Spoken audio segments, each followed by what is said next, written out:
변태 설립 사항으로서 이제 현물 출자가 갖는 의미인데요. 변태 설립 사항에 대해서는 현물 출자가 이 변태 설립 사항의 일부죠.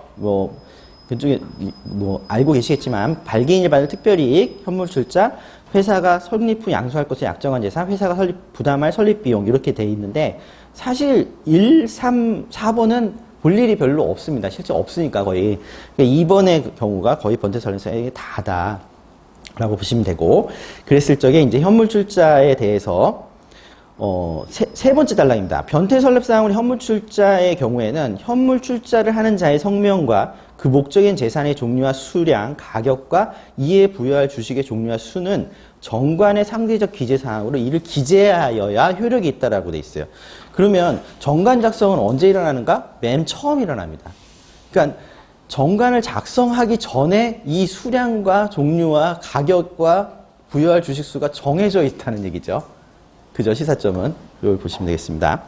자, 그 다음에 3번은 변태 설립상에서 검사인 조사 보고라는 부분에 있을 때 여기에 두 번째 줄 보시면 변태 설립 사항으로 정관을 정할 때는 발기 설립일 때는 이사가, 모집 설립 때는 발기인이 이에 관한 조사를 하기 위해서 검사인 선임을 법원에 청구하여야 한다. 왜 이사가 되고 왜 발기인이 되는가는 앞에 있는 구도를 보면 드러납니다. 이사가 등장하는 시점 이후에 하는 발기 설립은 당연히 이사가. 그 다음에 이사가 등장하기 창립총회 전이니까 그때는 발기인밖에 없으니까 발기인이 모집 설립일 때는 그렇게 합니다.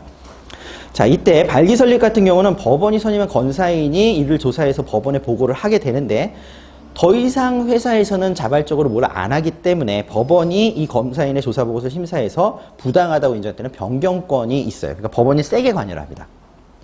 밑에 있는 모집 설립 같은 경우는 법원이 선임한 검사인이 변태 설립을 조사해서 보고서를 창립총회에 제출한다. 법원에 제출하는 것이 아니라 원래 창립총회가 받는 주체가 돼요. 다만 법원이 선임해줬는데 관여를 안 할 수는 없으니까 밑에 줄에서 두 번째 줄 올라가시면 검사인이 설립하는 회사 본점소유지 관할 지방법원 합의부에 그 보고서를 제출하면 법원이 심사하지 않고 경유지로 나섭니다. 신청인에게 그 부분을 그대로 송달하도록 되어 있습니다. 실제로 법원은 검사인 선임한 다음에 관여하지 말라고 되어 있는 거죠. 자, 8페이지 보시면 자, 이걸 요약을 해보면 설립 구도별에서 발기 설립일 때는 이사가 등장한 다음에, 즉 다 끝난 다음에 법원이 관여하기 때문에 법원이 다 마무리까지 해줘야 되고, 모집 설립일 때는 아직 자체적으로 안 끝난 상태에서 하기 때문에 발기인이 신청을 하고 법원은 경유지가 될 뿐이다. 이겁니다. 자, 이래서 그리고 이제 세 번째 단락, 박스 위에 보시면 검사인의 조사보고 사항의 범위도 발기 설립일 때는 변태 설립 사항과 현물 출자 이행까지 포함되지만 모집 설립은 변태 설립 사항에 대해서만 조사보고를 이행한다. 무슨 얘기냐?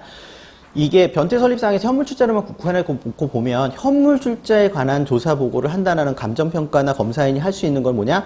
적정성이죠. 금액의 적정성. 그리고 실제로 그게 터무니없지 않은가, 그리고 실제로 있는 것인가, 위험성은 없는가, 이런 내용이란 말이에요. 그러니까 거기까지만 하면 되는 것인데, 우리가 알고 있는 그 설립 절차를 보게 되면 회사 내에 총회 이후나 아니면 창립총회 이후에 이사감사들이 하는 행위 중에서도 조사보고서가 있습니다.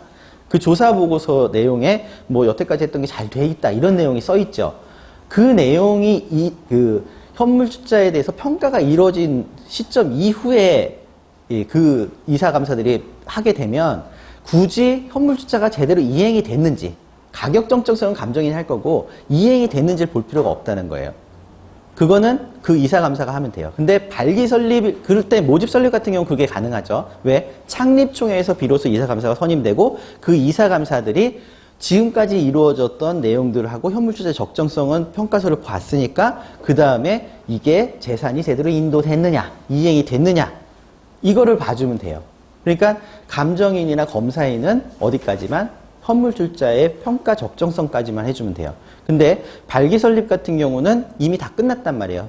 이사감사들이 다 그 내용 그건 볼 수가 없죠. 아직 얼마가 됐는지 모르니까 그냥 끝내고 그 다음에 넘겼기 때문에 이행에 관한 사항도 누가 봐야 되냐? 검사인이 봐줘야 된다. 이렇게 보시면 되겠습니다.